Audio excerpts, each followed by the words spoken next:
Hey guys, welcome to this lecture series of operating system.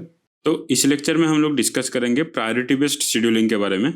इसके पहले हम लोग जितने भी शेड्यूलिंग एल्गोरिथम डिस्कस किए हैं वो सब या तो अराइवल टाइम पे बेस्ड था या तो बस टाइम पे बेस्ड था, लेकिन अभी जो एल्गोरिथम हम लोग डिस्कस करेंगे वो प्रायोरिटी पे बेस्ड होगा।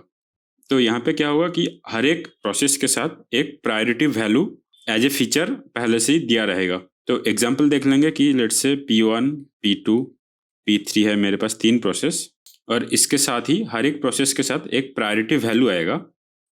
लेट्स से इसका प्रायोरिटी वैल्यू है 1, इसका प्रायोरिटी वैल्यू है 3, इसका प्रायोरिटी वैल्यू है 2। और यहाँ पे 2 टाइप का सिनेरियो पॉसिबल है। More priority value denotes high priority, इसका मतलब, और उसके साथ क्या हो जाएगा, लेस प्रायोरिटी वैल्यू मतलब लेस प्रायोरिटी। और दूसरे तरीके से भी क्या हो सकता है कि मोर प्रायोरिटी वैल्यू मतलब लेस प्रायोरिटी। तो यहाँ पे इसको कैसे कंसिडर करना है, अगर मैं इस कन्वेंशन को फॉलो करूँ कि मोर प्रायोरिटी वैल्यू मतलब हाई प्रायोरिटी, तो इस हिसाब से क्या हो जाएगा कि P2 का जो प्रायोरिटी वैल्यू सबसे ज़्यादा है तो P2 का हाईएस्ट प्रायोरिटी है, तो P2 को पहले हम लोग एग्जीक्यूशन के लिए भेजेंगे। और अगर हम लोग इस कन्वेंशन को फॉलो करें कि मोर प्रायोरिटी वैल्यू मतलब लेस प्रायोरिटी, उस हिसाब से P1 का प्रायोरिटी सबसे ज़्यादा होगा क्योंकि उसका प्रायोरिटी वैल्यू जो है सबसे कम है, तो उसको पहले CPU में एग्जीक्यूशन का मौका मिलेगा। तो ये क्वेश्चन में दिया रहता है कि कौन सा कन्वेंशन फॉलो हो रहा है। इस लेक्चर के लिए हम लोग दूसरा वाला कन्वेंशन फॉलो करेंगे, इसका मतलब मोर प्रायोरिटी वैल्यू मतलब लेस प्रायोरिटी।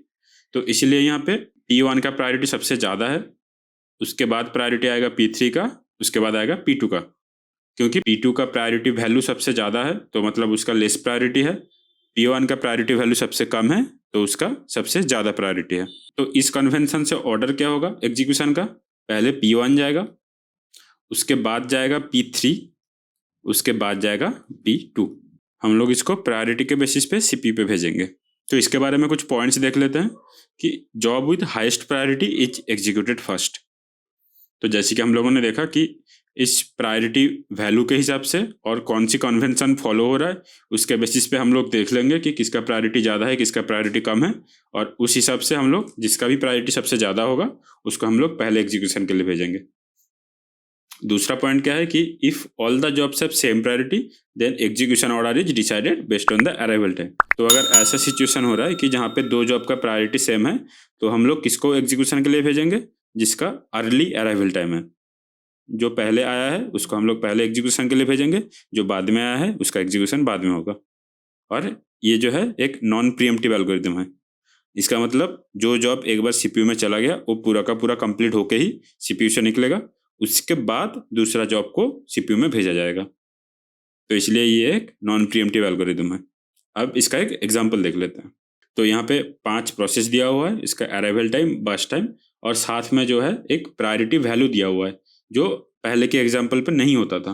तो यहाँ पे एक प्रायोरिटी वैल्यू आया है हर एक प्रोसेस के साथ, तो हमें इसका टर्न अराउंड टाइम और वेटिंग टाइम निकालना है।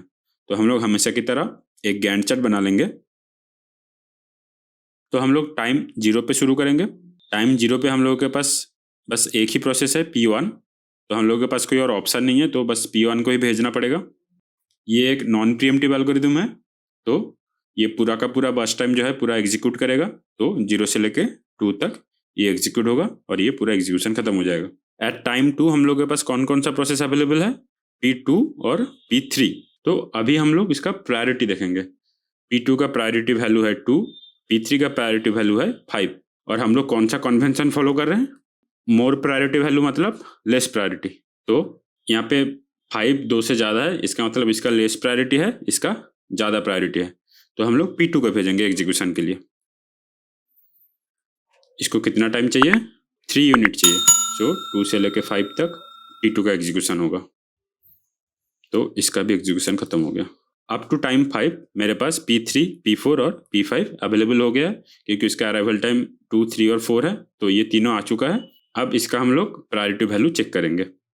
तो यहाँ पे सबसे कम प्रायोरिटी वैल्यू किसका है, P3 का, इसका मतलब इसका हाईएस्ट प्रायोरिटी है, तो हम लोग P3 को भेजेंगे पहले एग्जीक्यूशन के लिए।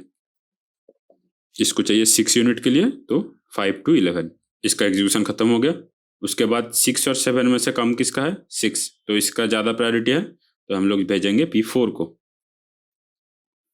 इसको कितना टाइम के लिए चाहिए? 8 यूनिट के लिए चाहिए, तो 11 से लेके 19। उसके बाद बचा कौन? P5, तो P5 जाएगा, इसको चाहिए कितना? 4 यूनिट टाइम, तो 19 से लेके 23 तक। अब हम लोग कॉम्प्लीशन टाइम नोट कर लेंगे। P5 का है 23, P4 का है 19, P3 का है 11, P2 का है 5, P1 का है 2। टर्न अराउंड टाइम क्या होगा? Completion time minus arrival time. 2 minus 0 2, 5 minus 1 4, 11 minus 2 9, 19 minus 3 16, 23 minus 4 19। तो इसका एवरेज कितना होगा? 10। और वेटिंग टाइम कितना होगा? Turn around time minus burst time. तो 2 minus 2 0, 4 minus 3 1, 9 minus 6 3, 16 minus 8 8, 19 minus 4 15। तो इसका एवरेज कितना होगा? 5.4। तो ऐसे हम लोगों को प्रायोरिटी शेड्यूलिंग सॉल्व करना है। तो अगर मेरा कोई ऐसा सिचुएशन आया कि जहाँ पे मुझे कुछ जॉब को उसका हाईएस्ट प्रायोरिटी है, उसको हम लोगों को तुरंत एग्जीक्यूट करना है, तो हम लोग उस सिचुएशन पे ऐसे टाइप के एल्गोरिथम का यूज कर सकते हैं, जहाँ पे हम लोग प्रायोरिटी वैल्यू के बेसिस पे हम लोग उसको पहले एग्जीक्यूट करा सकते हैं या बाद में एग्जीक्यूट करा सकते हैं। तो हम लोग प्रायोरिटी वैल्यू की मदद से प्रोसेस का एग्जीक्यूशन ऑर्डर डिसाइड कर सकते हैं।